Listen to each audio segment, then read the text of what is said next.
Okay, guys, we are live with Cadell Last and Owen Cox. And the point of today's conversation is to talk a little bit about a course that Owen and Cadell are creating called The Art of Being a Man. And I just want to kick it off by asking Owen, what is this course? What is The Art of Being a Man? Well, I've been involved in men's work or associated work for probably 3 years, coming up to 3 years or so. Kind of originally through actually doing 12-step work, but in groups that were entirely male. Like, it wasn't explicitly men's work, but it was men getting together to talk about their struggles in life, essentially, and trying to create a community to doing better with it.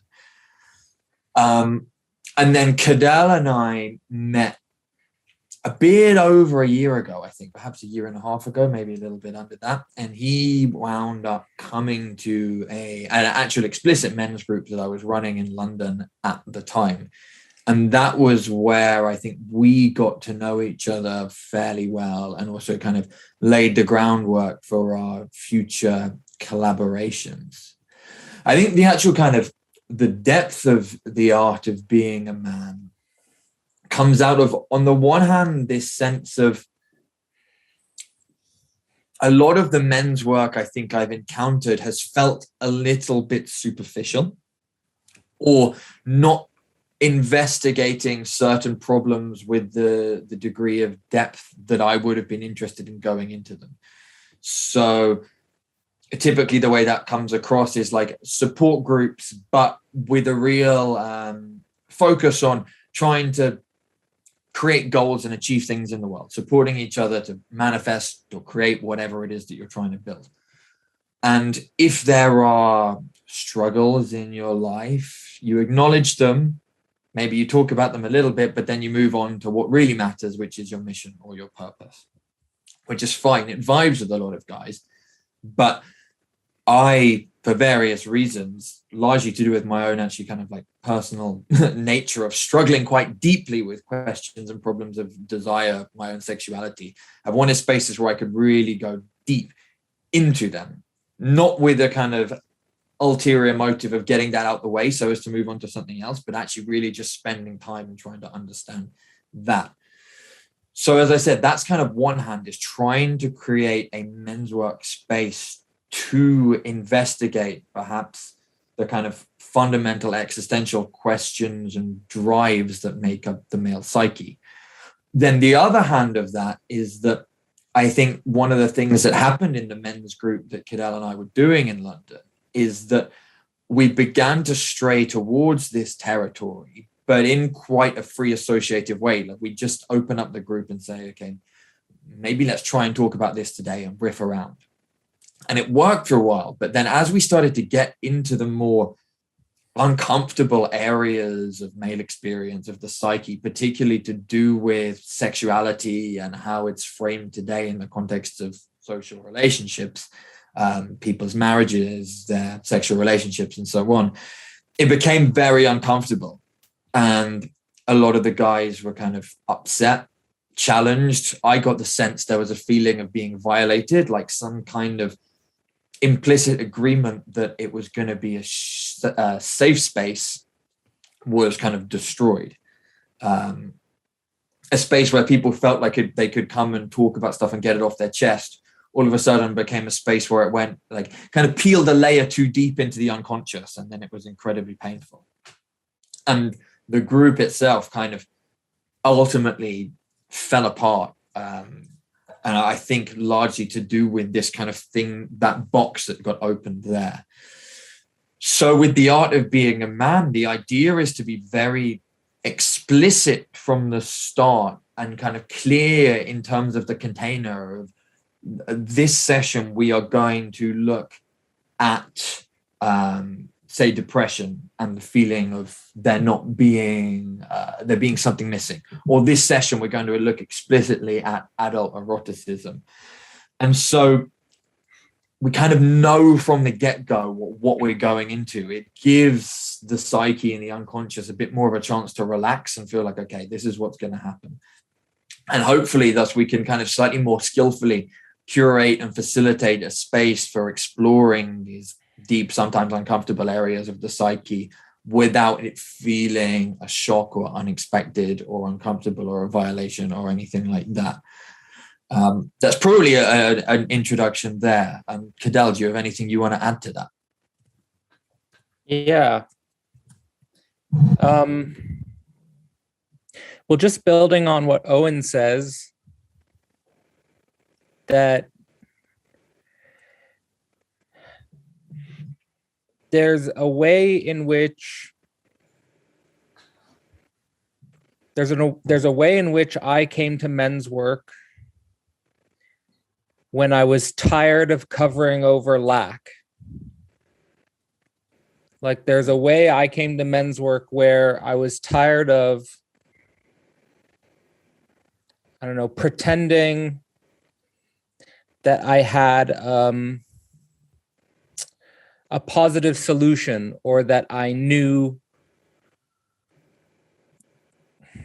or that I was going to win, let's say. And I basically started going into lack, into that I don't know, that I'm basically struggling. And I think that there's a way in which most of probably male identity is biased in this direction. There's a lot of male identity that is simply a cover over this reality. So, like Owen was saying, I think when we both were in the same men's circle together, I think the idea of going fundamentally into desire, the idea of going fundamentally into our deepest existential problems without putting a cover over it, is something that can really challenge identity and can provoke a lot of defensive reactions. You can get a lot of resistances, and that's fair enough, because you're really playing with the images that people use to survive and bear their existence, and those images have an important function. At the same time, at least for the types of questions I'm interested in exploring, those images can sometimes be a defense against really understanding yourself and also the higher potentials of your nature. So, and I would say becoming more aware and taking more ownership of the images you create and the images that are structuring your being. So for me, that's what the art of being a man is about, is not just about the image that you use to bear existence, but also the very process by which you create those images, which I think inherently has a dark dimension because it involves going into lack. So this course is really about the process of becoming an artful being. And I think that spaces like that are rare. I think spaces like that are extremely rare because people always want the finished, polished product. People always want the man that is put together and looks like $1 million and looks like they have their act together. But they don't want to go through the mud and the muck of the how someone becomes that way. Or on the other hand, you can have a lot of men who look like a finished product, but actually they got there in a process that involved a lot of repression, and there's a lot of sort of, let's say, hidden darkness. So this process that we're trying to cultivate and guide in some sense is a process that wants to create a space of accepting the darkness, looking at the difficult things, not to stay in like a doom mentality or not to stay in like a nihilistic mentality, but rather to accept the parts of us that can be really the core of our motivation and the core of our most intimate self. And from there, just to reiterate, create a more artful way of being. So that's why we called it the art of being a man. Maybe it's worth saying a little bit more about this notion of an artful way of being. Because I think, as we've kind of touched on,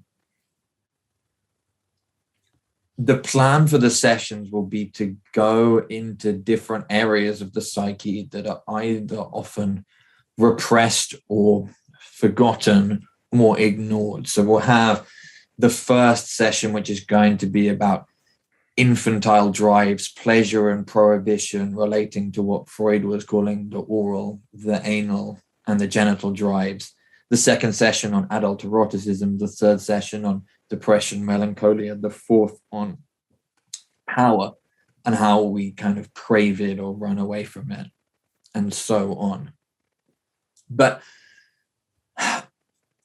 this element of being artful with it, I think there's something which the artist does, certainly that I find through my own experience as when I write or when I play music, for example. It's like whatever is present, whether it's joy or pain or emptiness, kind of informs the thing that I write or the thing that I play.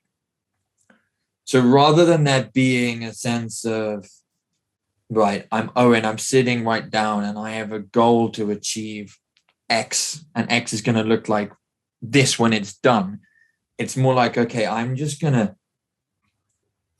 to play my guitar, or I'm going to write for the next hour or two, and maybe with a sense of doing something, working on this project. But actually, whatever that predominant drive or feeling is there at the moment will shape whatever comes out of it.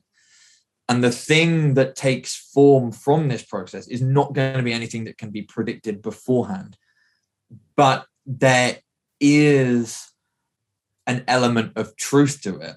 And I can recognize from myself that sometimes I've sat down and tried to write something or tried to write a song from more of an idea in my head of, oh, I should write something about this, rather than it coming from a process that's kind of speaking from my unconscious or my body or wherever I feel like my being is deeply located in that moment.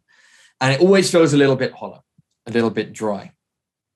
And my opinion, to be honest, about a lot of the programs, the coaching programs, the teaching programs, the spiritual stuff that exists at the moment, is it comes from the layer of, as Cadell was saying, these images in the head, these ideas about what we think we want to be like or what we think we should do.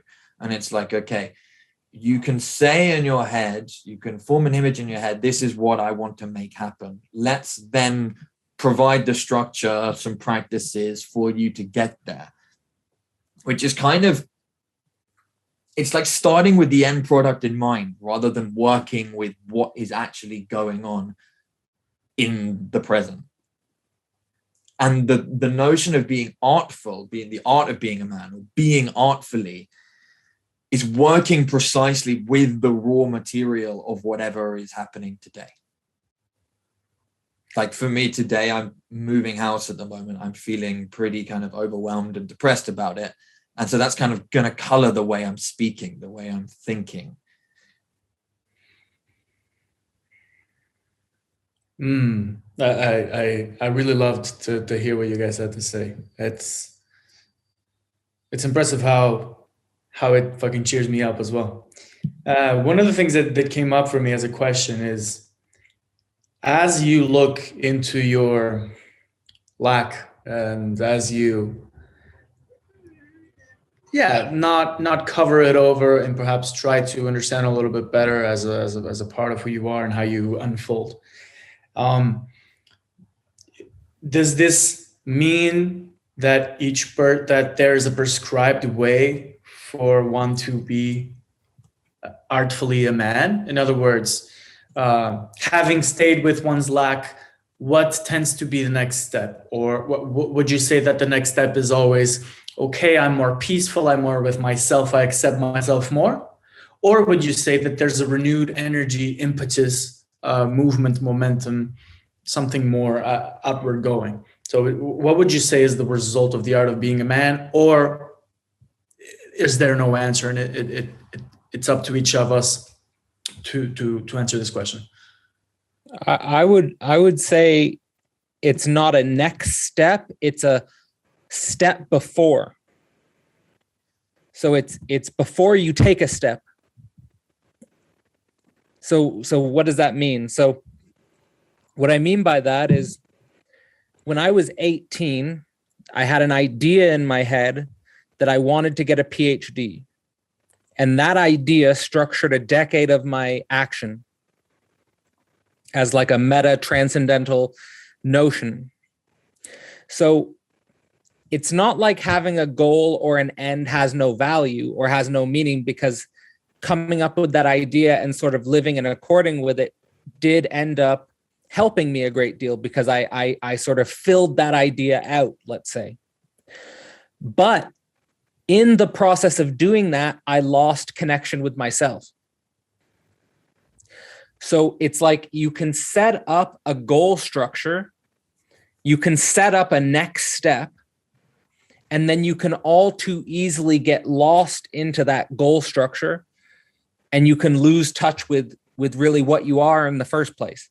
So what the art of being a man is really about, at least for me, is working with, like Owen says, the raw material of whatever is happening in the present moment of your being, and using that raw material, using that messiness, using all those raw emotions, using all those chaotic signifiers that are flying around in your head, and sort of really trusting that engaging with whatever that is going to lead to the truest form of creation. It's really, and that in some sense does prevent you from coming up with an end goal that's too far away from your present being. It doesn't mean that those end goals can't serve some purpose, but they should always be in a dynamic relationship with whatever's going on right now. And it's all often that ability to look straight on towards what is happening or lacking right now. That is often the capacity that's missing when people formulate goals. Isn't that so? So often we think we want this or we think we want that. Then we go and we struggle to do that. But when that is not anchored in a very present, real, muddy here and now lack, then it just fails and it just doesn't work out. So yeah, at least, I guess in my experience, that's how I've always articulated that you need to hate something, or you need to, this is my personal experience, to use your emotions as the subject matter of whatever it is you're creating. I feel that's the interpretation that I gather.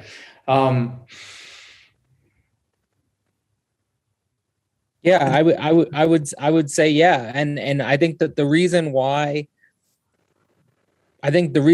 that's difficult for a lot of guys is because they don't want to feel vulnerable, or they struggle with painful emotions. Like if I'm in a space where I can fully reveal my lack and where I'm struggling the most and where I feel the most pain, I mean, I can already sense resistances inside my head. So like resistances come right away. So you need to be the type of person that's willing to I would say, fight against your own resistances. And I think that a lot of guys are externalizing a lot of their violence because they don't want to fight against their own resistances.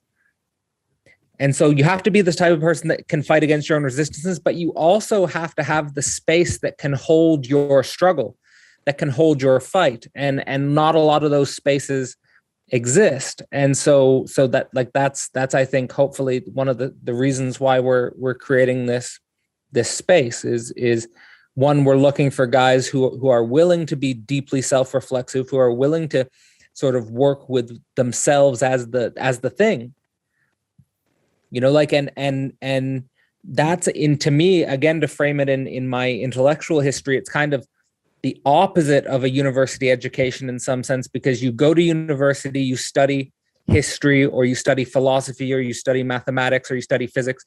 You're studying an abstraction outside of yourself. So this is kind of the opposite of that, is that you're kind of studying yourself as an abstraction. There's signifiers inside of you. It reminds me of that you study abstractions outside of yourself. I think one of the dynamics that has been in place for the last few decades, maybe even the last couple of centuries, depending on how close to power you were, is this: we're trying to make a career, which is kind of the question of what do you want to be when you grow up? But of course, when you're a kid, you haven't really got a fucking clue what you want to be when you grow up. You can see a bunch of adults with identities that you have signifiers for, and you can kind of look and go, well, that guy's a fireman, or that guy's a lawyer, or that guy's an astronaut, and maybe that would be cool. But it's rare to actually have the degree of insight into what doing that on a day-to-day basis for multiple years, multiple decades actually entails. So we kind of pull signifiers out of the air and answer these questions. And I get the feeling like, in terms of deciding what to do with our lives, that's probably just the process that most people use today. What am I going to do now I've got my degree? I mean, what am I going to study for a degree? I'm going to choose an abstraction based on what I seem to be good at in high school. I'm going to do that. Then you get the degree. What am I going to do? Oh, well, that seems cool, or that seems cool. You go for it without really thinking too deeply into your own being or how it matches up to that. I had the experience when I finished my studies and I was kind of lost for 9 months trying to write a novel, got kicked out my mum's house. It was pretty nasty. Ended up meeting the CEO of a startup company, blagging myself a job working with him.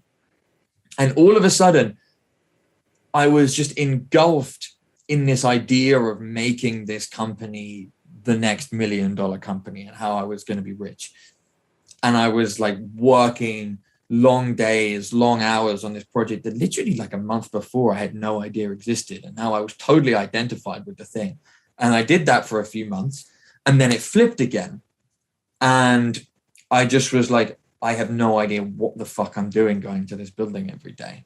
And just like being, again, grinding myself through it. And then I basically just had a burnout and a breakdown. So I had the whole process accelerated within about 6 months of being totally identified with a goal that came from outside of me that I thought was going to be me. And then having that whole machine crumble and break and the wheels coming off. And it was painful, but I think it was a good lesson to have into the trap of getting caught up too easily into an image of what to do. Whereas now I think I'm a lot slower, and I try to catch myself if I'm constructing grand images or grand dreams or grand projects for the future, and almost going to be like, okay, that could be interesting. That's something to go into. But the real interesting question is just, what is Owen like, the raw material of Owen like day to day? I like to think, I like to read, I like to have conversations about philosophy, I like to play guitar. Okay, I need to make money. So I need to find a way to make money and hopefully use some of the things I like to do and slowly build a career that way. There's much less certainty to it. There's not a signifier on top of it. It's very difficult to explain what it is I do. But at the same time, there's a large degree of what feels like truth in it that wasn't there when I was in that startup. That's it. I love that description, because there's not one signifier that can capture your truth. In some sense, the one signifier that captures your truth is kind of just the process of the becoming of your identity. Like the process of Owen or the process of Cadell is kind of like the one signifier, but there's not like one signifier where you can say, it's hard for me also sometimes to say, what is it that I do? I think like the description that Owen had of, falling into a company and working endlessly on a project that previously he didn't care about. I think I've seen a lot of guys who are in that situation. If I, on the one hand, I've seen a lot of guys who are basically doing nothing, like they're just like playing video games, smoking weed, jerking off, whatever. That's one category of guys. There's a whole other category of guys who are like overworking, and they're like in a company they don't really care for. They're doing work that they're not really like, it's not their truth, so they become very split subjects, and I think that, I guess this course is kind of in principle could speak to either of those two categories of men, but in different ways, because on the one hand, the guy who's like really doing nothing is like not motivated, is really like just, like I said, like playing video games, smoking weed, jerking off, drinking with the guys, whatever, listening to music, whatever.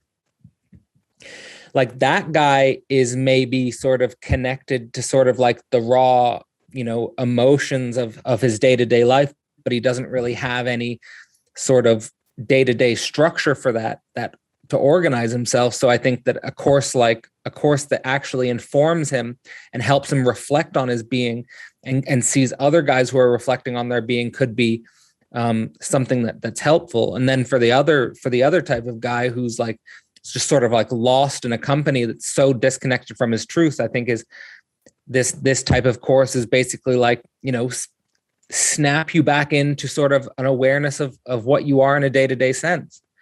So I think that it could work in both ways.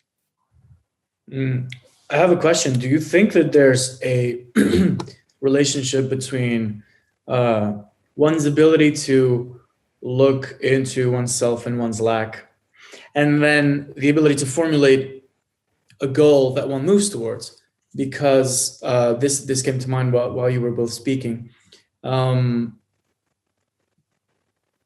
It could be the case that we don't yet know what might lie ahead in the road towards a goal, but without that requires also that we have a sort of a good awareness of who we are inside and what our emotions and what our drives are, and sort of there's a continual relationship between the two, isn't there? Yeah. Because you need to have these two poles kind of aligned, otherwise it just doesn't sustain itself. I think you can't have a goal structure that's too disconnected from your being, and you also can't sort of be just in the chaos of your raw emotions without any goal structure.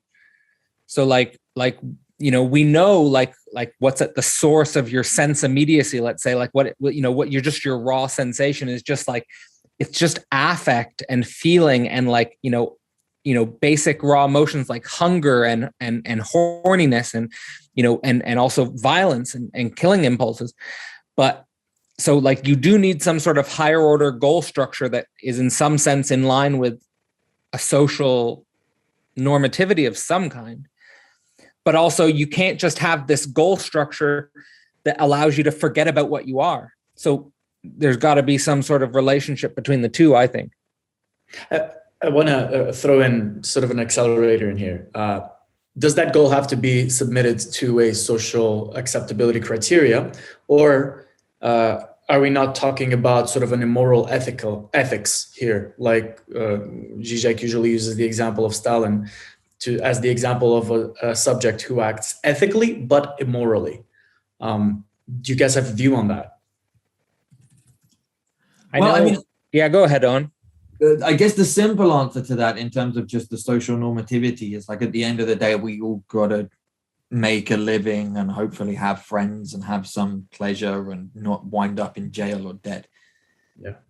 And so there's always going to be a large degree of compromising or negotiating or making agreements with whatever the social normativity standards are within which we're working. I guess that's the kind of basic answer to that. But then, of course, there's also the element of, rather than just copying and reproducing whatever the social norms are, because that's what's done,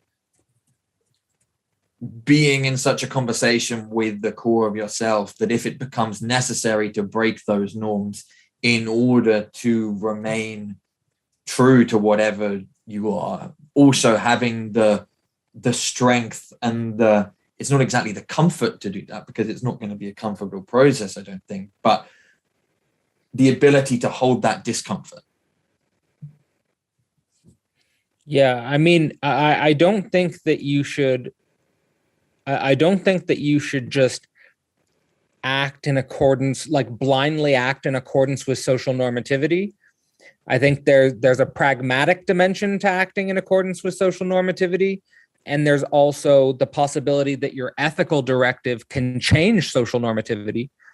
So like your ethical directive could retroactively change what is seen as social normativity. And that's possible as well. I think just on a common sense level, it's like, yeah, you're not just allowed to like act out your most primitive blind aggression on other people, obviously.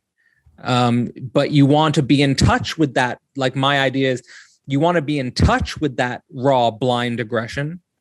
You want to know what it is. You want to see it. You want to be able to face it. You want to know that you're capable of that. But you also want to sort of cultivate it towards some sort of ethical drive that is not necessarily in line with social normativity. It could even go beyond social normativity and change social normativity, but at the same time, it's not like you just go and like actively hurt or terrorize other people. I have another question to you guys. This is super, super interesting. Like, so when you're,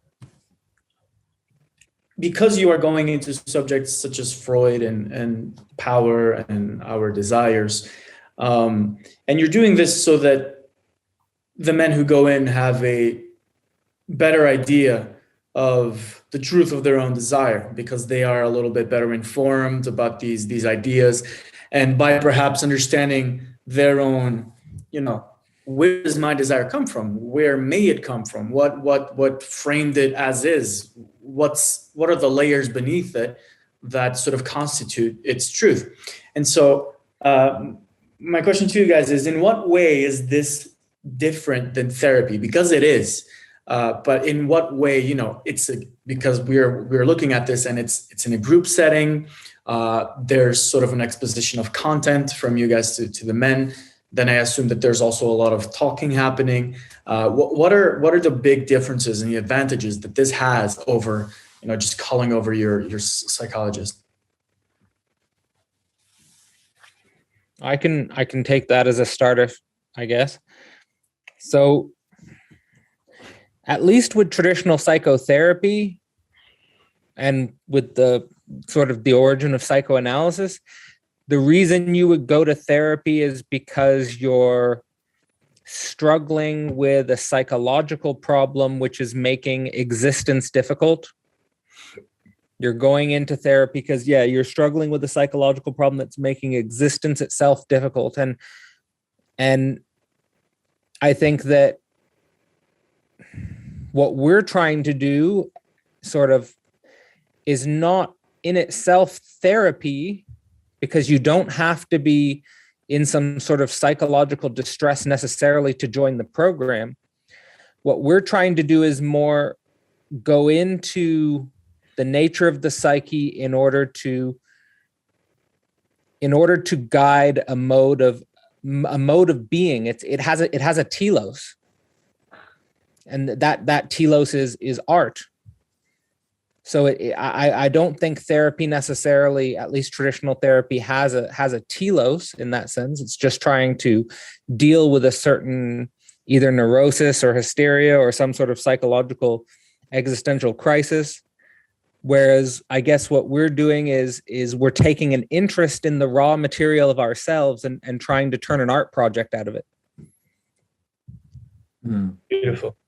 And I think on a more just, what would you say, pragmatic level, I think what we're going to be doing is much more facilitated than, say, a therapy session where, I mean, certainly if it's in a kind of psychoanalytic mode, there's a lot of free association with the therapist or the analyst mirroring back and challenging or questioning on certain items of speech that comes out of the subject in there, which there will be free association, but the plan is also we're going to do a 4-hour workshop on this topic. And within that, there will be certain questions that are asked by the facilitators, certain exercises that people are asked to move through. So it's more like a guided exploration than it is just free association. Right. I find it closer to a guild or sort of a shared craftsmanship of oneself and one's exteriority.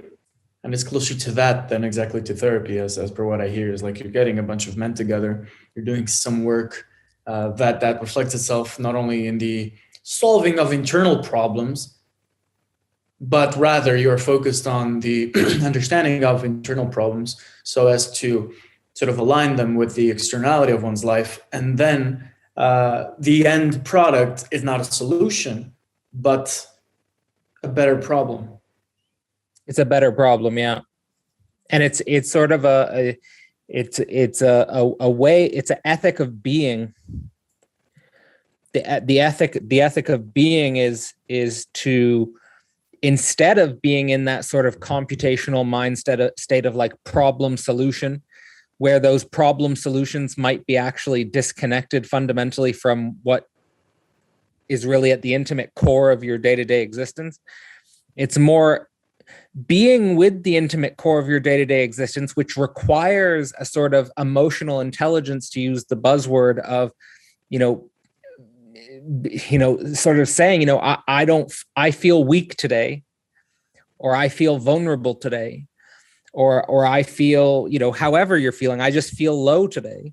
And not shielding that, just learning how to allow that and to be with that and to live with that and to see those very negative affects as positive in a sense, because it's important information about yourself. That's not just there for no reason. Yeah. And the converse of that is to see in the things that you really, really want or really, really crave, to ask the question, why is that there, and what's that actually hiding, and what's the lack fueling that whole thing, and to have that understanding. Yeah. So it's, again, instead of next step, it's step before. Yeah. So like, for example, if you have like a pickup artist community, they're basically mobilizing guys' deepest desires and cravings without asking the question, why do you want that? Like, it's basically the pickup artist community is setting up a goal structure without going into the step before, without going into the lack itself. And if you go deep into the lack itself, it quickly becomes, an exploration of your most vulnerable, your most intimate emotions. And to go to something you said a few minutes ago, Daniel, about setting goals. There's something, to me, I always feel like, to the degree to which I've gone into the struggles, the challenges, the depths, I guess, of my psyche, not only have I discovered myself, but I've also discovered this historical moment. And so, for example, my main challenge in my teenage years and my early 20s was to do with my sexuality and my relation to pornography, essentially digital sexuality, and me feeling that that made it impossible for me to lead an ordinary life. The more I've gone into that problem and tried to find answers to that, I got into philosophy, I got into psychoanalysis, because that was the branch of philosophy that seemed to be thinking about sexuality. I then got into these like avant-garde philosophy networks exploring the interrelation of technology, society, sexuality. Like, in some sense, the work I do now has been very informed by the fact that I grew up as a man in the early 21st century, struggling with desire in the context of the internet. And similarly, to kind of go another layer, the reasons I think why I developed a kind of a pathology around that was in large fact due to the breakdown of my family. And why did my family break down? Well, in part due to the ways that my parents were desiring their very individualistic, career-oriented life paths that made, in some sense, they completely neglected family. I mean, in some sense, I don't think they even knew really what a family would look like in the late 20th century. And so, again, one of the big questions that motivates me is, what does family, what does love, what does community look like in the 21st century in the context of the internet? Precisely because that's what broke down in my life world. And so, to go back to the sentence I started with, I think the degree to which I've gone into the real core of my being, I've actually discovered not myself, but history. And from there, it becomes possible to then go, okay, how do I want to engage with history? Yeah. There's an analogy to the way that, say, like a great book, a great novel, or a great movie, it says something about the universal truth of a particular moment in history through the eyes of a single character. We experience the social struggles, the psychological struggles of a particular character, and thus get a lens into how that entire moment of time constructs itself. And in some sense, my thinking with the art of being a man is that we can all come to see ourselves as kind of characters in a novel or in a movie, in a sense. Our particular way of seeing, our particular way of desiring, our particular way of suffering isn't just an abstract inner void. It's conditioned by very real historical drives, dynamics. And tapping into that, then there begins to become a sense of, okay, given how history has created me, what can I do based on the problem that I've always been trying to solve anyway?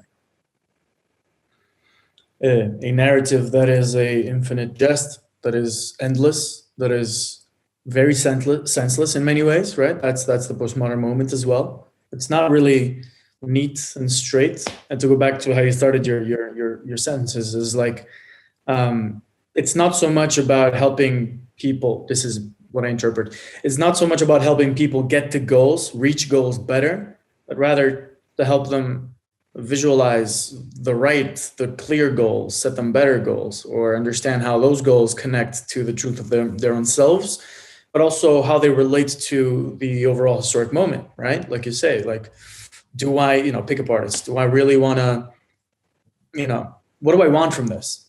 It's the beginning of the deep questioning that needs to take part in the minds of every person. What kind of emotion is actually being fulfilled here? Am I just mimicking what I see on TV?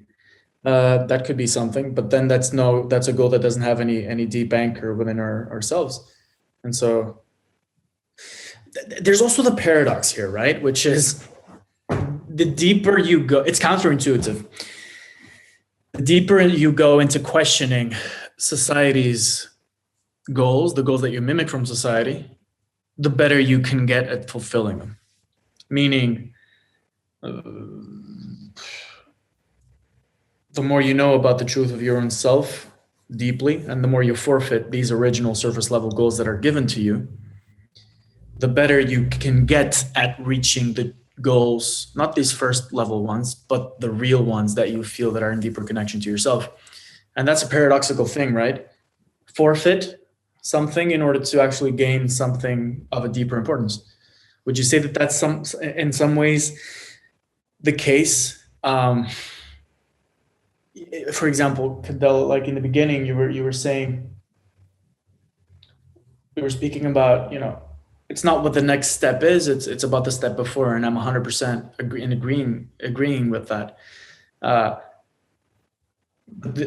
I think this is really the positivity of negativity, isn't it? And so it's not so much about what are the steps that I'm going to do in order to reach something, but how, by forfeiting that and going into myself, there's something positive that comes from that. There's something weirdly positive that comes from that. And that's kind of what I'm getting towards. Yeah, I mean, we can use sort of like the example of what Owen just said in terms of like discovering history inside of himself is like, by going into the psyche instead of setting goals is like you just sort of discover what it is that the historical moment of your being is really grappling with or wrestling with. So like Owen said that, he's struggling with, the breakdown of the family and what does love in the family look like in the 21st century. It's not necessarily that we have a goal that we know what the family will look like in the 21st century, but we sort of know what the raw, at least for Owen in that context, we know what the raw sort of emotion is. We know what the raw emotion sort of already pointing towards in a sense. And just by sort of exploring that,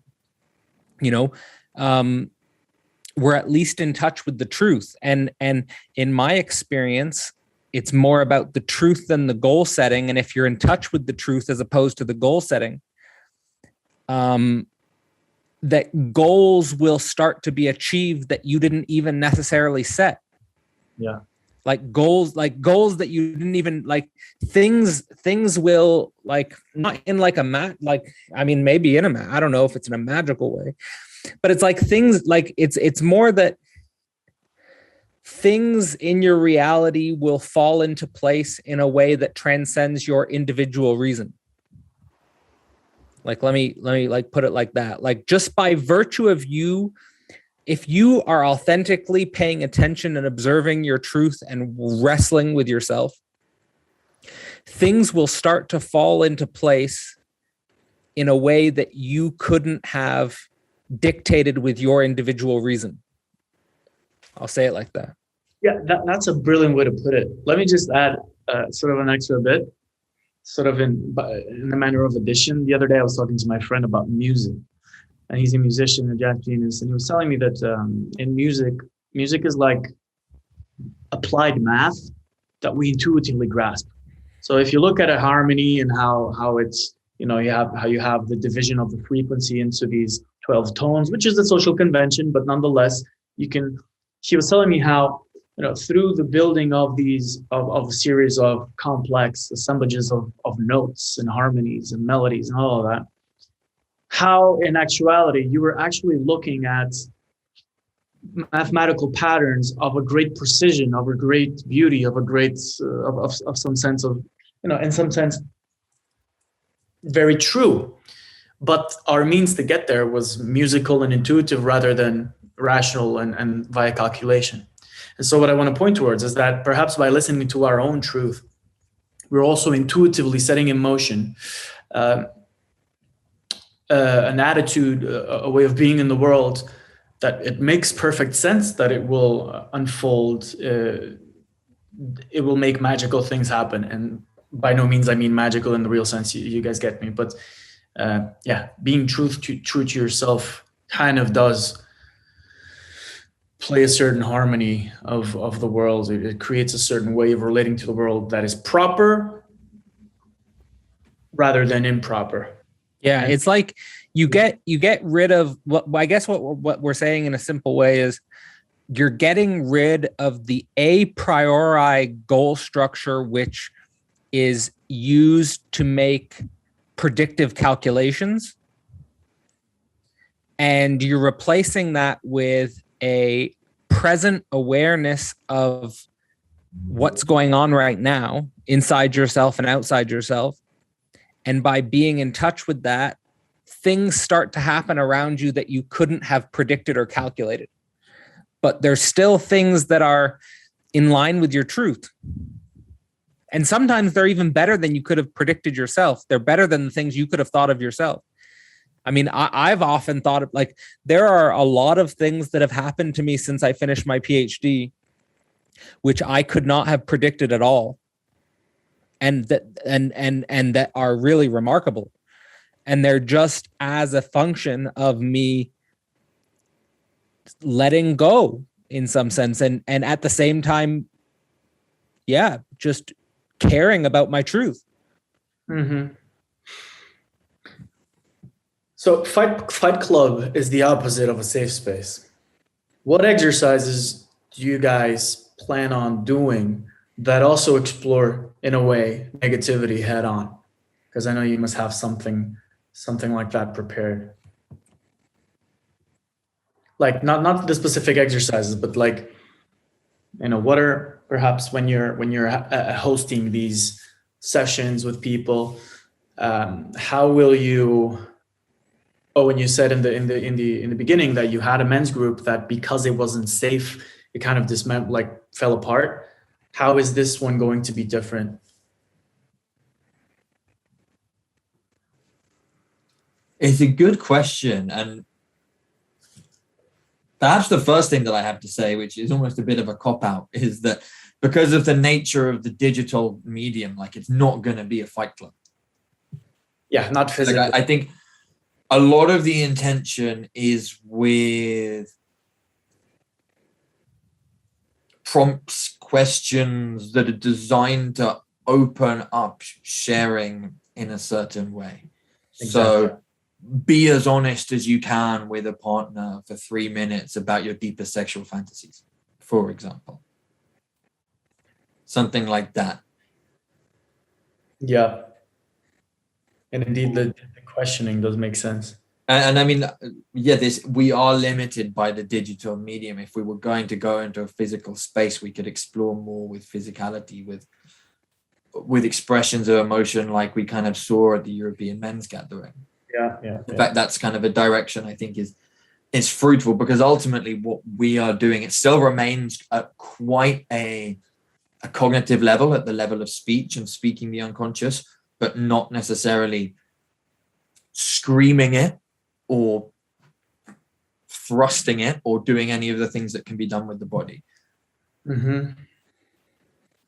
Yeah, I mean, I think the best way to think about it is that there is going to be a dimension of the course which is like, okay, let's learn about pleasure, or let's learn about eroticism from a certain perspective and that. But the great majority of the course is like creating the container in which individuals feel the space of exploring what is pleasure for them, or what is eroticism for them, or what is love to them, or what is melancholy to them.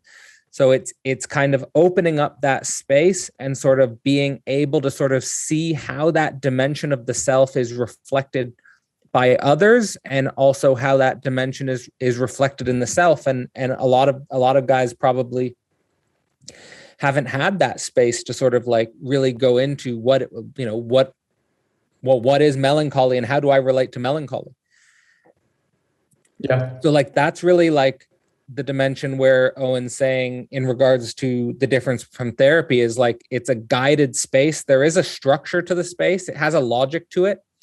And the higher order logic to the space is basically going from learning about yourself as created, namely that you didn't create yourself. You were created by forces larger than you.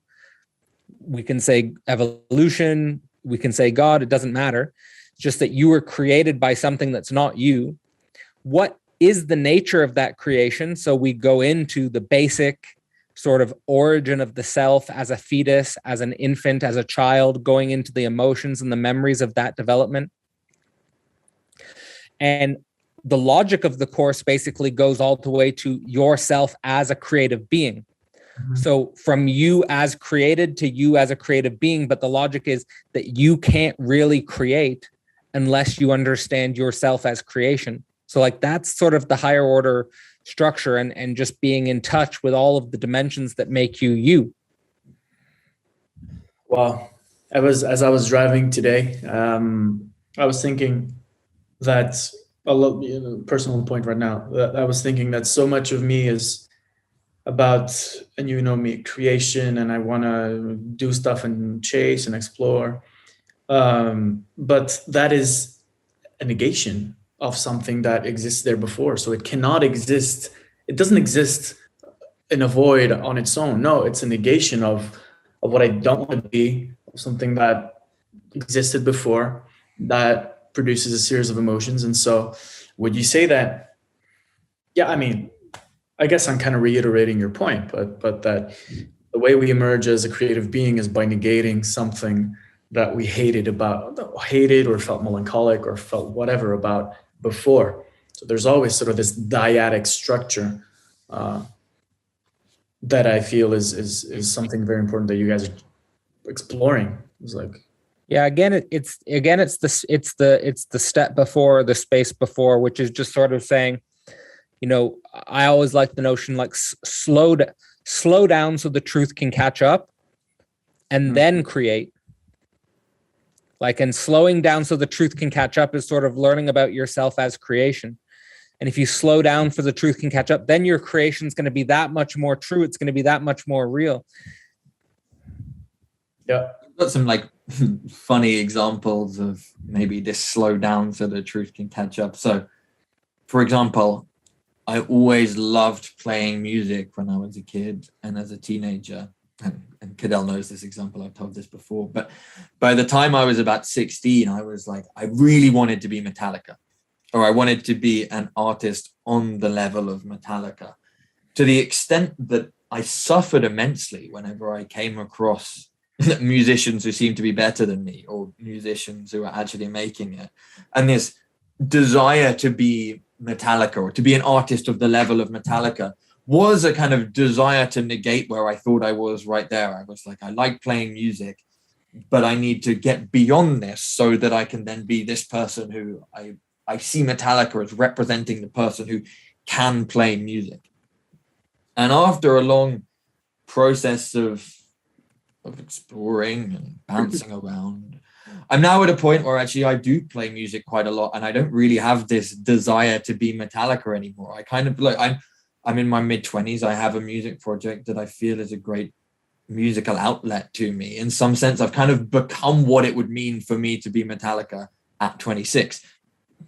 And that image isn't kind of there. Like, it's not, there's no longer that sense of trying to negate anything, so much of just kind of being with what that drive was anyway. That drive was, I like to play guitar. And then there was a fear of, I need to create circumstances so that I will be able to play guitar. Mm-hmm. And through that struggle of trying to create those circumstances, I've kind of let go of that trying to create circumstances. And now I'm in a position where, oh, hey, I play guitar. That's kind of cool. Yeah. And then it kind of works similarly, like, for example, with the startup that I spoke about. I think behind the desire to be in that startup and building that, there was a true desire, which is the desire to be building something. But I had to step away and leave that whole thing and put myself in this kind of space of emptiness where I was like working in a bar with no idea what the fuck I was going to do. And then I had the idea, okay, maybe I'll start a podcast. And then 2 years down the line, 2.5 years down the line, here we are, we're building something. It's like there was always that drive there, trying to do the thing anyway.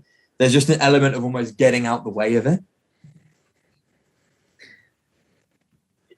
Yeah. This brings up the following question. The word retirement is used when someone has finished, in the previous era. You finish working, you retire, you're done. You go and enjoy life.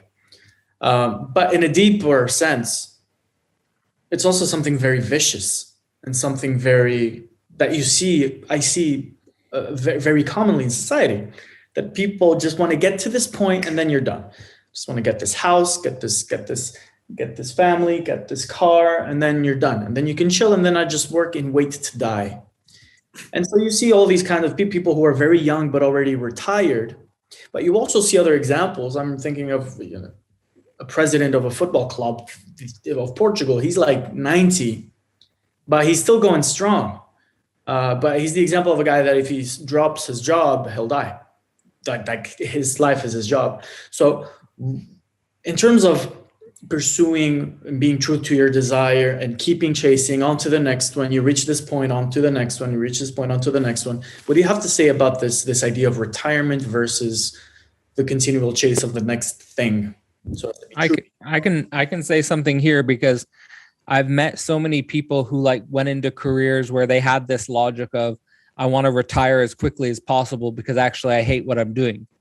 And I always had a different logic than that. And so but the logic I see in that behavior of I want to retire as quickly as possible so that I can be done is basically that you don't think it's possible to unify your real desire and your real truth with the practical dimensions of life.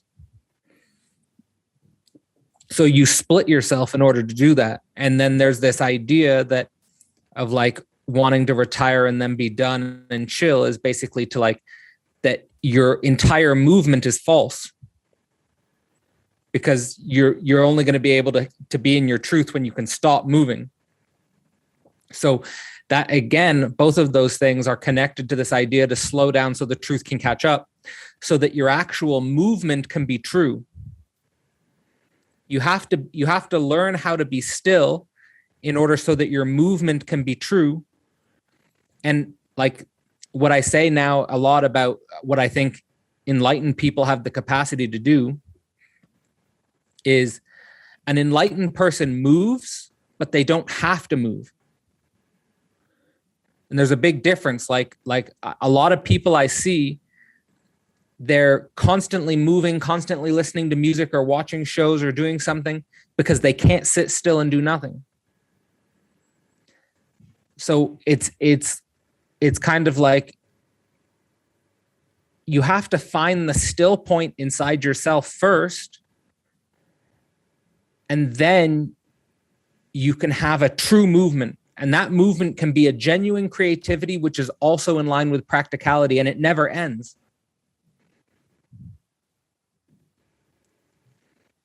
I don't know if you want to add to that, Owen. I mean, only that I like this notion of finding that still point. It's because you're already there. This is the thing, is that here's how I think it works on a deep metaphysical level. So when you have this sort of large goal structure outside of yourself, basically that's you put, and it could be like, for example, I had the dream to do a PhD, or it could be retirement. It could be but it's a large goal structure outside of yourself at a distance. Basically, when you're in that state of mind, I think you're putting the still point outside of yourself, because that goal structure, that goal never changes. It's just a still point outside of you. But the point is to have that still point inside of you. And the logic is that you're already the goal. In other words, you already are the thing. So you have to be the still point inside you, which is taking that big metaphysical transcendental goal structure, putting it inside of you. And that requires a lot of going through darkness, basically, which means shedding of images, which are silly and false. And then you can sort of just be with yourself as you are. You're already the thing. And that sort of allows you the sort of creative capacity that Owen was talking about in his example of the difference between how he plays guitar today versus when he was thinking about becoming Metallica.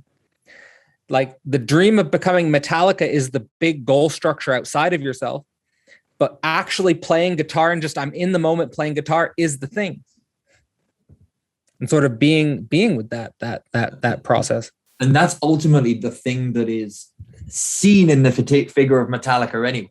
It's Metallica are the people who are in the thing.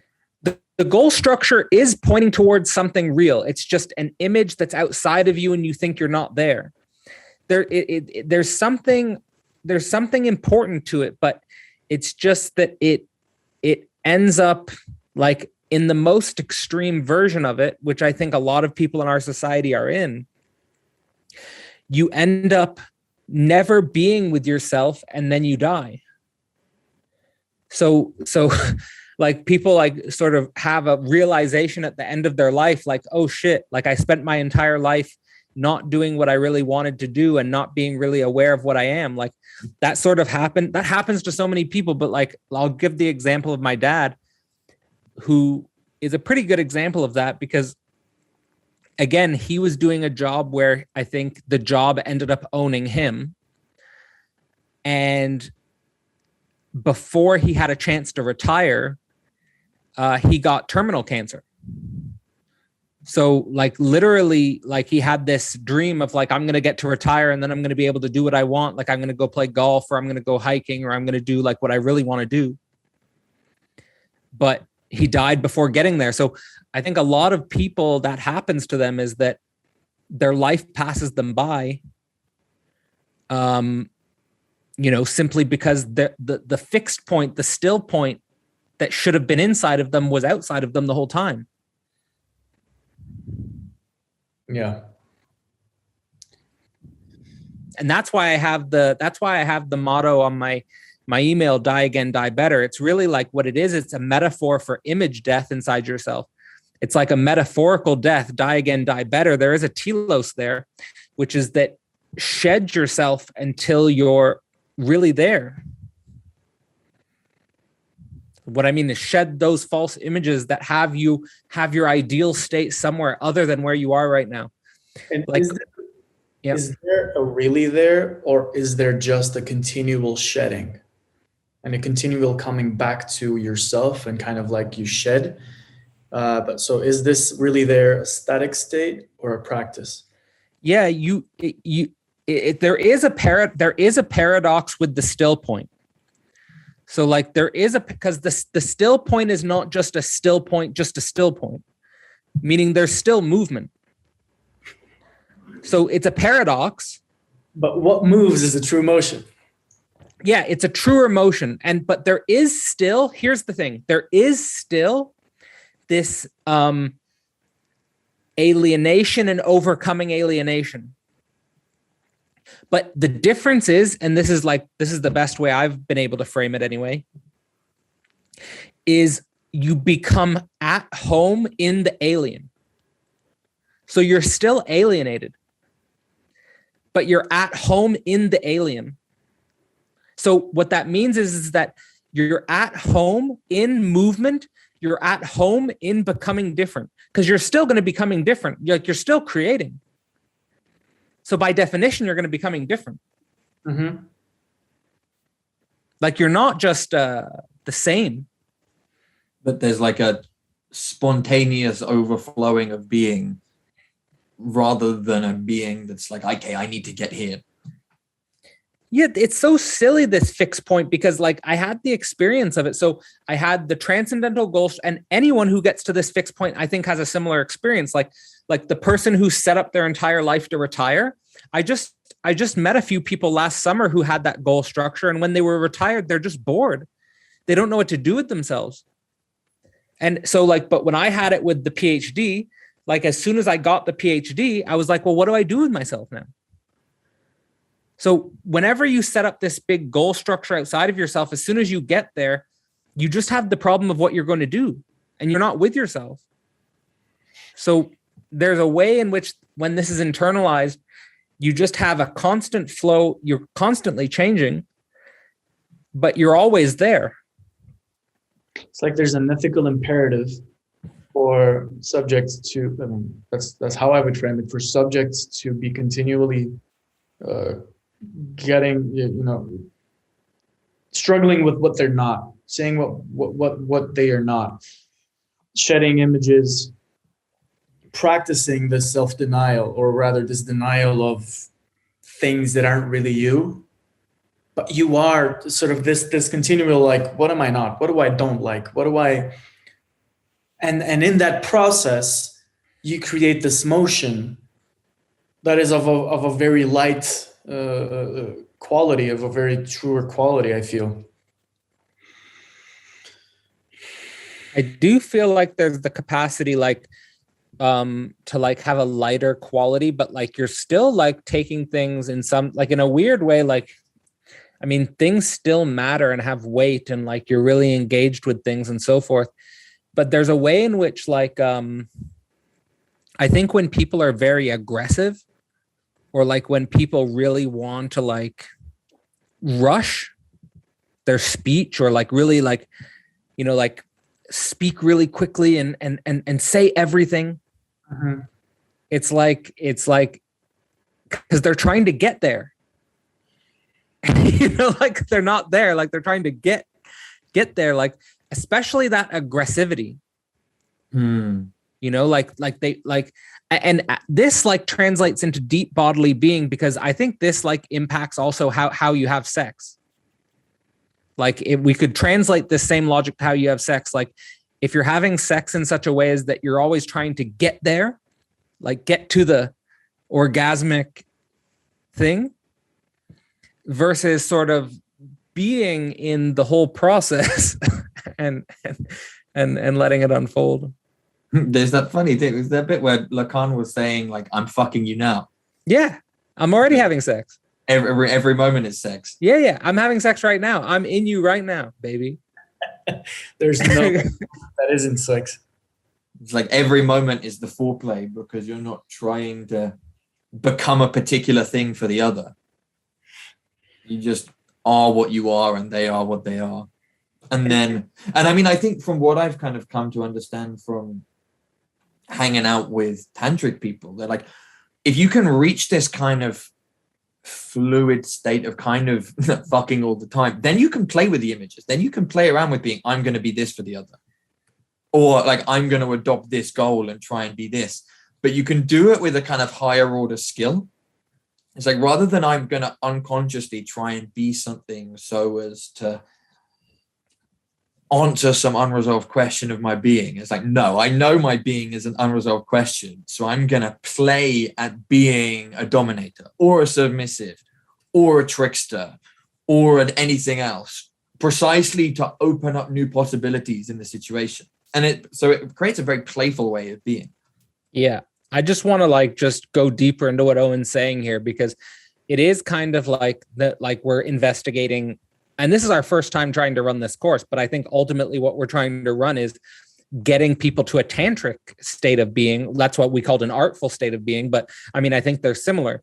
And what this state of being is a space that can play with images in a higher order way. So like if we go reverse this tape back to how we started the conversation, I said that I came to men's work from accepting lack and deconstructing images basically of power.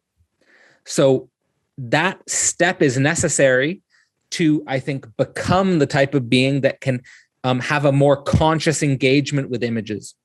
And can sort of basically there's a perspectival shift on the image, and as a result, like life becomes a lot more imaginary and playful, but in a way that's actually in touch with the present moment of what you are. Present moment being key, right? Because one of the things, like I agree 100% with what you're saying, and one of the things that comes to mind is that I do recognize in myself these states where it's fine to be alien in an alien world, to be here and not know what's going on. But in that very state, there's also such a powerful feeling. Like, and people know this, and people like to be around you because when you're doing this, because it is as if you are an anchor in a world of meaninglessness and of constant chasing towards. So it's not like this is a state that one reaches, but it's a state that one already is. But there's a certain level of how should I frame it, of being comfortable with the incompleteness of it all, and really being like in it and in a, enjoying the beauty of its incompleteness. And at least that's my experience of something that may equate in a way could be parallel to what you're saying. Like a lot of people have this experience when they drink, right? Like the difference between people when they're sober versus people when they drink. Usually people loosen up, people lighten up, people are usually more like in a flow with themselves. They can be more at home with themselves. They can be more comfortable with themselves, right? Like it's I think a lot of the reasons why people do drugs, various drugs, is because there's a gap between themselves and this state. But precisely the gap is the thing, right? It's not like we need to be in that state all the time, but to be okay with the fact that, yes, I fluctuate, and that's fine. I accept that. And to look at these splits that we have in our everyday lives and where I want to be and where I'm not, precisely the ability and to have that breadth and scope of being to encompass this, that is the cool thing here for me. Yes, I think the coolest thing is to be able to like basically be the gap itself or to be the split itself, meaning you don't need anything to fill it to make you that thing. Yeah. Right. Which is basically what people are doing before they're in that state, is like they like basically they're using a fancy car, or they're using a certain type of clothes, or they're using a type of job title, or they're using a type of drug to make them that thing. Yeah. But you can also use all of these things in the skillful, playful way. Yeah. Like there's a great passage of Chogyam Trungpa, the Tibetan tantric Buddhist teacher, where he's like writing about drinking as a practice. And he's like, well, it's great because basically it lowers your inhibitions. It shows you parts of yourself that perhaps you wouldn't express otherwise. It shows you, if you drink enough, it shows you your neuroses quite strongly. People break down or they get really angry, blah, blah, blah. And then the next day you have to deal with a hangover, and dealing with a hangover cuts through all of the bullshit in your head and the things that you think you are, because you just have to deal with the fact that you feel miserable and sick and have a headache. It's like, so the whole process is a great teacher if you can view it in that way. And I think in the same way, like you could take anything that we've been talking about, say, chasing some dream of having a job. If you're in there with the mentality of like, well, isn't this a funny situation that I'm in? And look what happens to me when I'm here. And look how I interact with my boss. And look how I interact with my subordinates. And look what this work is. And isn't this teaching me? It's like, okay, there's, and that's why I think, I mean, Trungpa and other tantric people are the same. There's an element of just developing a sense of humor is one of the core things in becoming more tantric or becoming more artful. It's like everything is just a bit ridiculous. Everything is just a bit funny. Like here we are all embedded in these games and these language networks, these mesh of signifiers. And maybe we can step out for it for a moment or go into deep meditation, but then we inevitably come back and we have to be in it. There's no escape from it. All there is seeing it for what it is and then dancing in it. As opposed to being like, okay, there's this net of signifiers, so I need to find the signifier that is me and then establish that and get everybody else to recognize that that signifier is me. Because you're none of them. Just have a few that come by in every given moment. But I think also now I'm just kind of wondering, kind of thinking about the ideas around process and event that Bard and you work with, Cadell. We can recognize that it's possible to become a thing for a moment, to like create event, to become a signifier in a moment in history. And there's something fun about doing that. There's also often something very meaningful about doing that. So there is a real phenomenon in kind of becoming a thing in a moment rather than just being in fluidity. But then the desire to just become the event and to stabilize one's identity as the event for all time kind of becomes a trap, I think. I would even say that there's a counterintuitive thing there, right? Whereby those who become events from an external perspective have had to become empty first in order to be possessed by the signifier in the eyes of the other.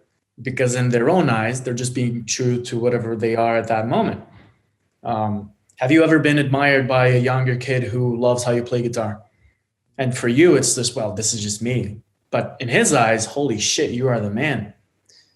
I feel like there's a similar relationship there, except with at a different scale. What do you say, Cadell? Yeah, I mean, I think it's hard to language this. Um, yeah, it's hard to put it in precise language, but I do think it's like the idea of becoming the thing can be a trap.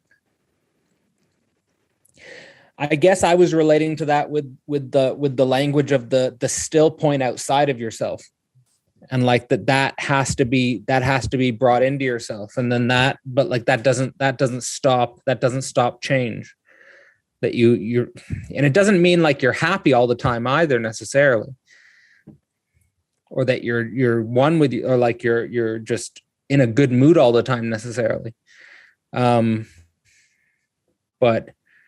you just sort of, I think that there's a greater depth of your being, so that you can hold more states, you can hold more emotional states that I guess other people have defenses or resistances against. Yeah. And I guess that brings me to like the idea that one of the preconditions for like getting a lot of use out of this course, and like, you know, outside of the context of this course, one of the preconditions for deep self-work is the ability to fight against your own internal resistances and your own internal defenses, because it's your own internal resistances and defenses that are preventing you from becoming the type of being that can hold a lot more emotional energy, let's say.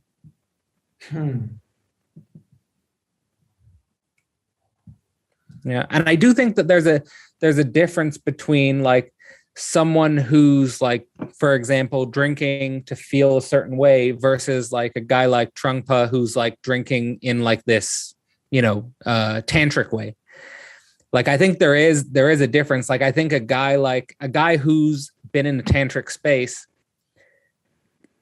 it's kind of like the difference between like the image before tantra and the image after tantra. It's like there's a change in the quality of their being that allows them to sort of play with that energy in a radically different way. It's weird, but like many of the dimensions of the tantric space are like, you can do all of the things that like common people do very impulsively, like sleep around or do certain drugs, or, you know, basically like be, you know, impulsive pleasure seeking behavior. But because you've put in the sort of the work, the sutra, the work of renunciation, the work of sort of, you know, diving into the darker aspects of yourself, the emptiness, it's sort of like you can hold that energy in a much more, in a wiser way, let's say. Like the way I kind of think about it, it's in terms of the sutra is ultimately a practice for decentering yourself. And so the drinking or the sex is no longer about me trying to get wasted or me trying to get off, but rather like, how can I potentially with other beings have a really funny time by getting drunk, or by serving another being by fucking them really well. And part of fucking them really well means actually getting myself off as well. But there's always this kind of conversation with the other. It's not just driven by a kind of narcissistic desire for pleasure. The pleasure is always subordinated to something higher. And that's what, again, where art comes in, right? Like art is beautiful, but it's not just decoration. It's not just entertainment. I think there's a qualitative difference between art and both of those things. And kind of, we don't exactly have precise language to describe it. It's that thing that is beyond words. It's that beauty. It's that kind of mutual meeting between different subjects that in some sense takes the breath away a little bit. And that can happen in tantric space with drugs, with alcohol, with drinking, with kind of anything.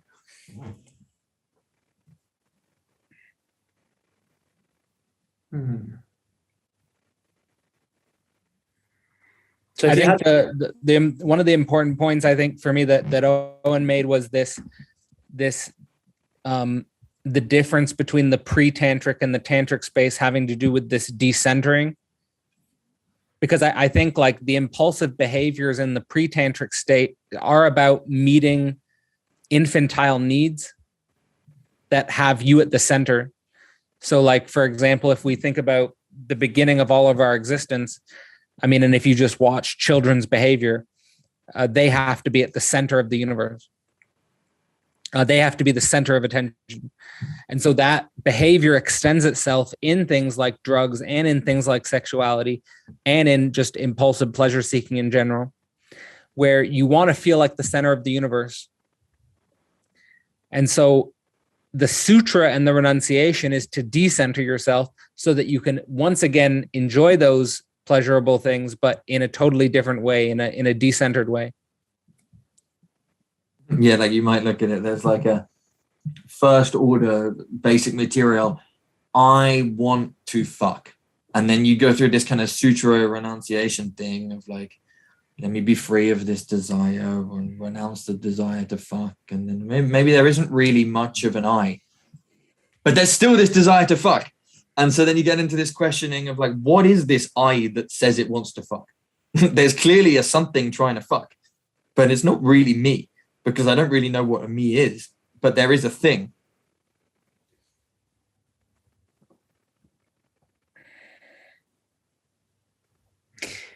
This is remarkable. A thing.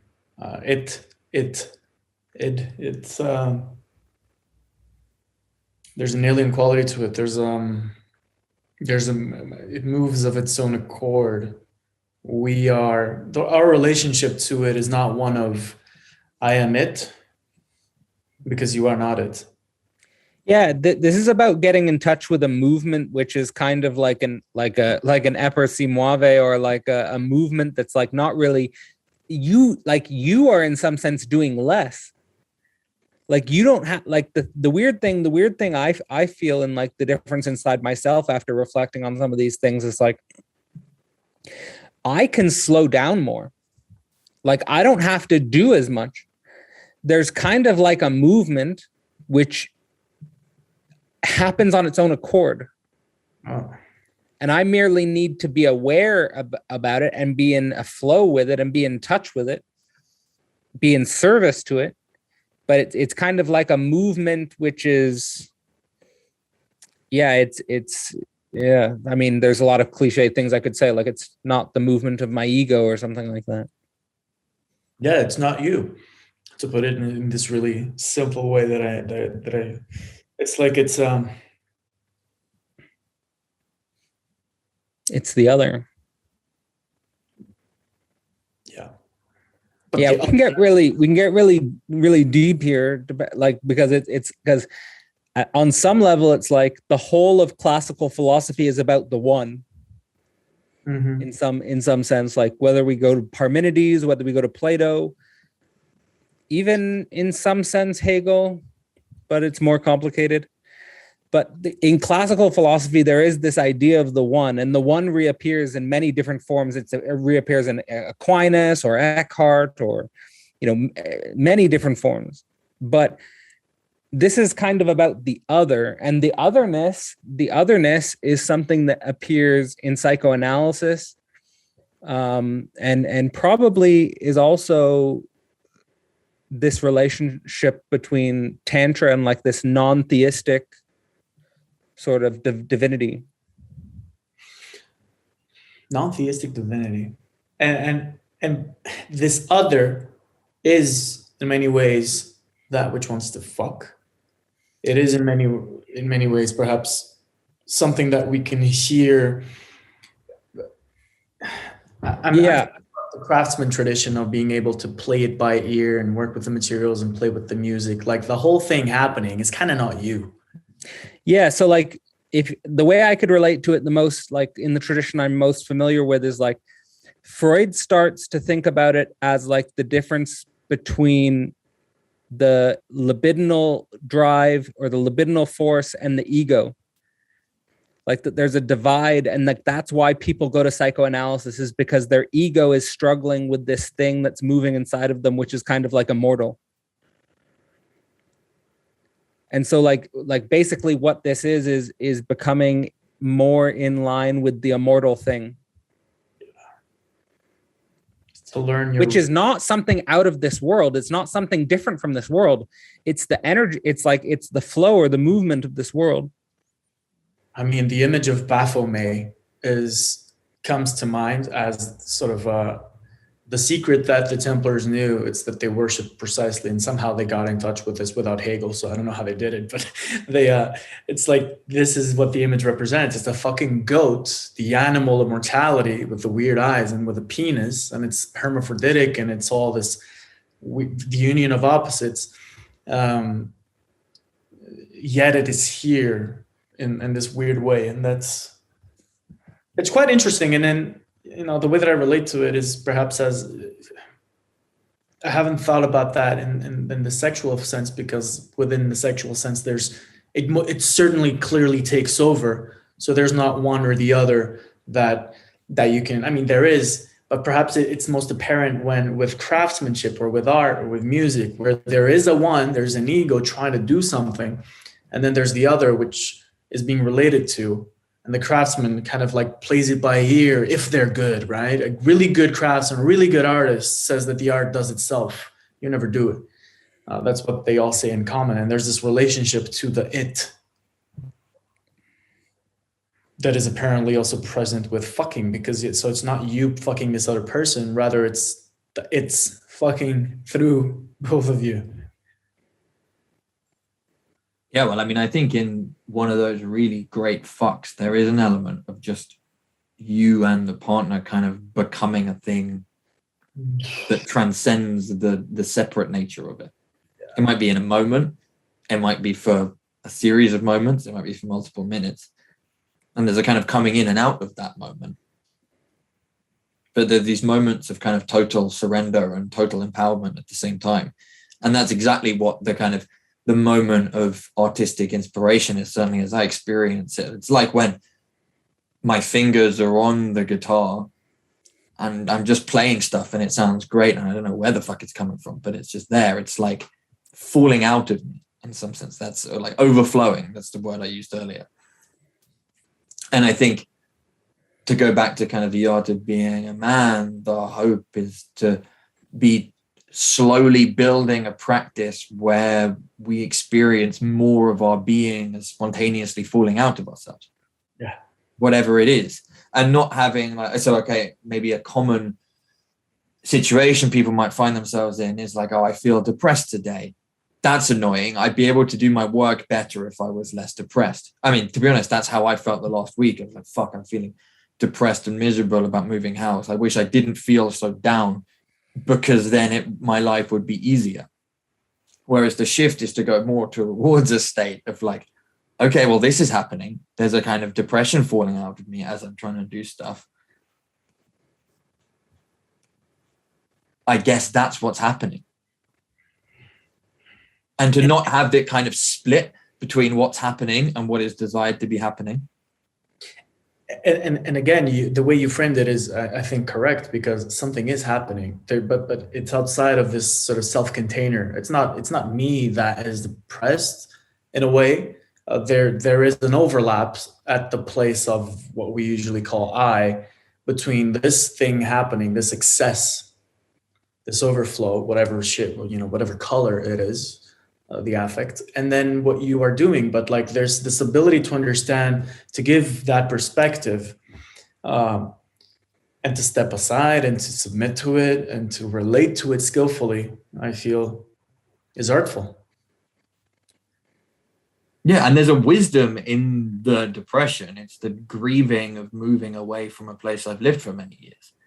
It's the experience of kind of pulling the rug out under the feet and experiencing a kind of aloneness, perhaps. And this success can take up many colors, many shapes, many forms, right? It can be a feeling of depression. It could be a feeling of, it could be anything, couldn't it? And therefore, to relate well to that other that is also within us, there's many ways to do this. It's not like that means that we're all going to be looking like, this is me saying, and a supposition that I'm exploring. To relate well to the other within doesn't mean that we will look like we have perfect being and we're all calm and we're all beautiful and chill. Rather, it can mean that you're just all the more free to pursue its own excesses and craziness without necessarily identifying with it. So, that could mean if you have a good relationship to it, if you're artful in being a man, that doesn't mean that you're going to be really calm and harmonious and shit. No, that can mean that you also are you chase things and you run after things and you enjoy things and you love things. Absolutely. Right? It just doesn't mean that it doesn't take over you and fuck you up and then like crumble on top of you. It's a golem. It's a golem from the tradition of the Jewish mysticism, right? Yeah, I'm just thinking like of what the best model is that I've seen of what this sort of enlightenment, so to speak, looks like it's we don't. So, in some sense, we have two silly images of enlightenment in my view. On the one hand, you have the like, let's say that the two main ones are like, on the one hand, you have the Buddha, and the other hand, you have Jesus. And both of those are like unsatisfying images for me ultimately, because like one, you have the image of a guy sitting and like very still. And I think that he represents this still point inside oneself I've been referencing, but at the same time, there's a movement that keeps going. So what is that movement? Well, I think the Jesus signifier tries to capture it in some sense, because it's like this, he's on this cross of death. And like, so like, in other words, it's like this. And you also have the resurrection, but the thing that I always was disappointed with Jesus was that he died at 33.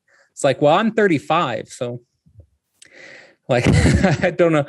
Like, it's like, it doesn't help me too much. But I want to give like a weird example, which is actually an example from a movie called Harold and Maude. I don't know if either of you guys have seen that, but Maude is an older woman who basically is just this constant energy. She's doing a whole bunch of weird things. She is gardening. She is interested in fashion. She is, going on weird adventures. She's loving. She's just life itself, like almost like a possessed form of life. And also she fully accepts death. So like when death comes for her, she just goes into it effortlessly, and almost in a sacrificial way. So, I mean, it's kind of like that, I think, is like you just have this energy and this zest for life, and you just are constantly interested and curious and moving, because there's something inside you that's moving you. Because perhaps by identifying with the gap, you don't put all your energy on the counterweights of the ego and its identification with the other, and you kind of let the other run its own course, and you are positioned, you have a good relationship to facilitate that. And the yeah, it's kind of like a movement that's constantly attracted, and it's constantly letting go of what it was attracted to. Like, I think that the movement, like what stops the being attracted is that the ego can't let go of what it used to be attracted to. It's like the ego like holds on to it and then freezes it, and then it can't move anymore.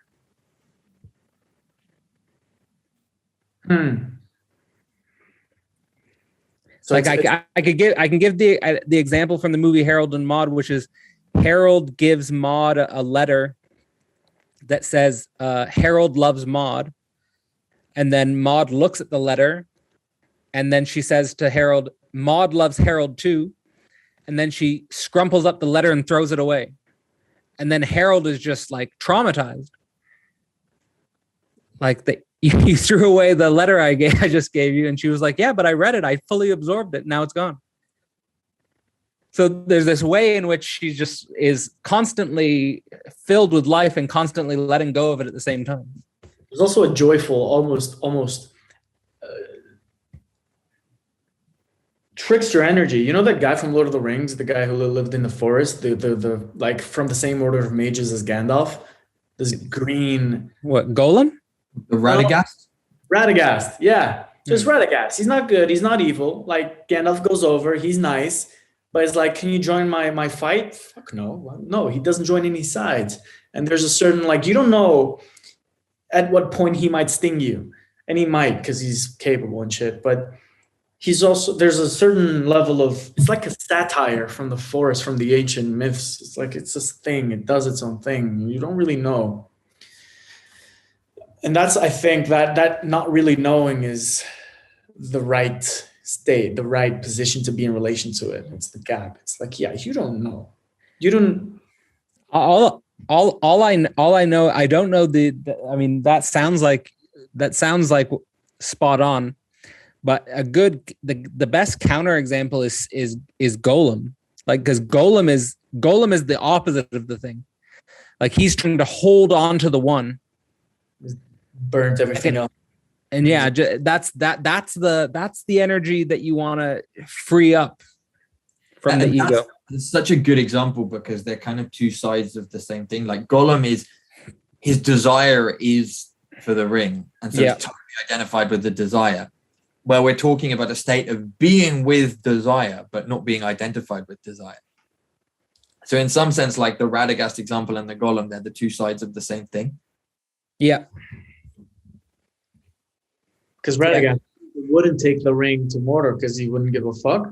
Whereas it had to be Golem, or in other words, Smeagol, to take the ring as an expiation journey, as a journey of like expiation of his own sins to the lava, and then die with it because he couldn't let go at the last moment. But like Smeagol bringing it over is kind of an act of, okay, it's kind of a piety thing. I don't know. Well, I imagine like a Radagast, like if he's truly the sort of subject we're thinking about, could spend 100 years in the cave with the ring and then go, okay, bored now, and drop it and just walk away and go and do something else. Potentially.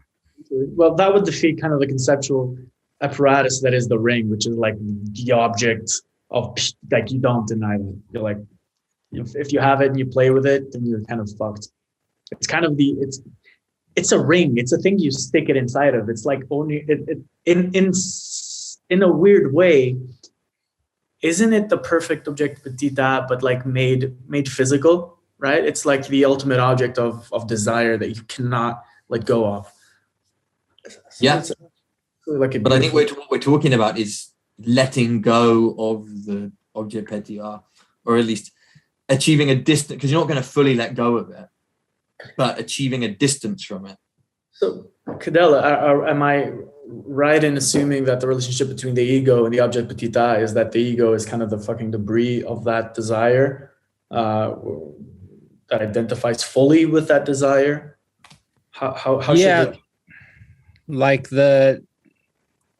I mean, we can use the characters that we've been discussing as like the structure of Golem as an ego is that he's so fully identified with the objectività as a positive thing. He's reified it in a positive substance, the ring. So he can't live without that positive substance. So, like, for example, my uncle had the same relationship with alcohol, that he couldn't live without the alcohol bottle, so he would just die with it. I've had other uncles who would have that relationship with their wife, for example, where they turn their wife into that thing. But it's basically the ego will positivize a substance as the objectività. But the objectività in itself is a lacking object. It doesn't have a positive being. So as soon as you accept that, that's the barred subject. So the algorithm is the barred subject and the objectività. And the barred subject simply accepts the lack of the objectività as the thing. But it doesn't mean that the objectività doesn't exist. It means it's not a positive thing. So that would mean that for pickup artists, this acceptance of their own barred subjectivity means that, oh, it's not really about getting that girl or that amount of girls. Rather, it's about being, having a different relationship to being itself. When I say it's not the next step, it's the step before. Basically, what I'm saying is to stop positivizing the object patia. But that still means that something's moving, but it's moving in that gap, and you are that gap. That gap allows you to be freer, and you're and sort of more comfortable, as more sovereign as a being, not submitted to that object patia like Gollum is to the ring. Like, exactly, or like my uncle was to the alcohol bottle, or like my other uncle was to his wife. Yeah, I mean, this thing can take control of it. The object patia can take many forms, but what it ultimately is, what the being who positivizes it is doing, is concentrating all of their enjoyment in that one thing. Remarkable. And so the ability to enjoy the not being the thing, to enjoy that's the thing. Yeah. And that's fine. Yeah. And I think that's a good pitch for the art of being a man, is we're gonna go into the lack and ultimately try to guide or cultivate a form of being, a different form of being. You can call that artful, you can call that tantric. I think also you can call it getting in touch with something divine in oneself.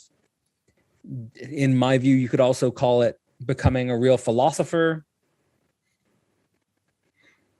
That's beautiful. That's a great way to finish it off. Guys, do you have any, I think we're coming close to our time now. Is there any sort of last remarks that you'd like to drop? I think that's a great place to wrap. I mean, I guess I can say on the practical side of things. So it's going to be a course that begins on January the 16th, Sunday, January the 16th at Cadell. Is it 4 p.m. CET? I believe so. I think so. I'll put the timings and stuff in the comments or the descriptions at any rate. And then the sessions are going to last, will there be 5 hours in total, 2 hours, an hour break? It is 4 p.m. CET. 4 p.m. CET. So that's 3 p.m. British time, and I'll figure out whatever it is, American time, and put it in there. I think it would be 10 a.m. Eastern Standard Time in North America. Mm-hmm. And so 5 hour sessions, 2 hours break, then 2 hours. It's going to run every other Sunday at the same time over a total of 9 sessions. So that's an introductory session, 7 sessions with different topics that will be in the information, and then a final integration and conclusion session as well. Yeah. And I'd say for me, just to add to that, is that like when we came up with the idea for this course, I mean, it was really, I mean, it's a project that just comes from our own lack. So that I think we're just creating, what we're creating is also just an example of what we're hoping to share with others, which is that this is coming out of our own wrestling and struggling with lack, our own search for a different mode of being, and a hope of further cultivating that and further sharing that with others. I remember when we came up with the idea, I was just sort of like in a sort of despair state, reading like Thus Spoke Zarathustra, and yeah, we just said, you know, let's go for it. Let's start brainstorming it, and it emerged over several months. So yeah, get in touch with either Owen or I if you're interested in joining us. It should be a lot of fun. Fantastic, guys. Looking forward. So yeah, let's wrap. Thank you, gentlemen.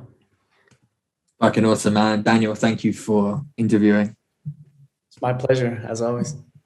All right, boys. On the other side. Bye-bye.